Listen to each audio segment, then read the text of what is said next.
Thank you. I want to welcome everybody here. This is an exciting opportunity to continue to build on this very important strategic partnership.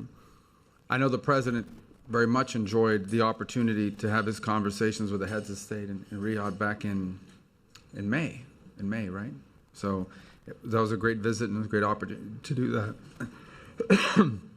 We're very committed to this partnership as a whole and with each of the countries that are represented here today, committed to working together to address no shortage of regional and global challenges, but also not just challenges, but also to together work on the opportunities. Sometimes the challenges get in the way of also pursuing the opportunities. We want to be able to do both.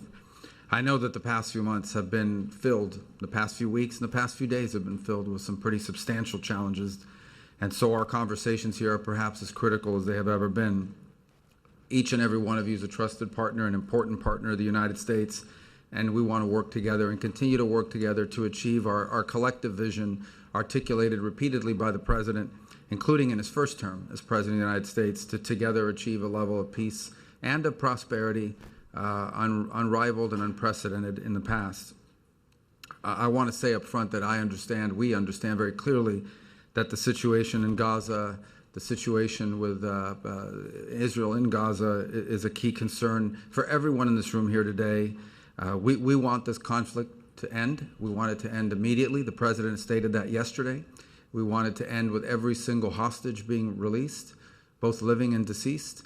We want it to end in a Gaza that is free of terrorism, that is free of extremism, that does not pose a threat to Israel or any other part of the region, and where the Palestinian people, the people of Gaza, have an opportunity to live in the peace and in the prosperity that we all want, not just for the region, but for our own countries and for the world. And to that end, I know that some important work is ongoing in that regard, and I want everyone to know that. Many of you are aware of that individually, that some very important work is ongoing even as we speak, and hoping to achieve this as soon as possible. There are also some unique opportunities, exciting opportunities that I know we're working on together. One of them is the future of Syria, an opportunity that maybe 2 years ago, a year and a half ago would have been unimaginable.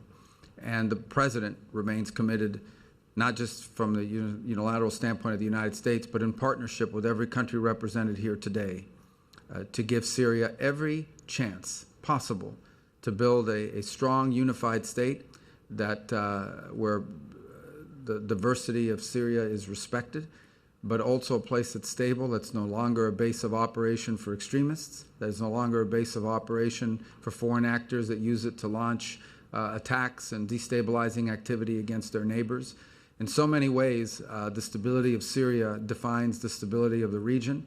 We have potentially what could be a very historic opportunity to do something that, as I said, could not have been imagined just a couple of years ago. I know each member state here has been very involved in that regard. The President took a very bold action in May that we continued to follow up on and work on, and we remain very committed to that very important project, that very important opportunity.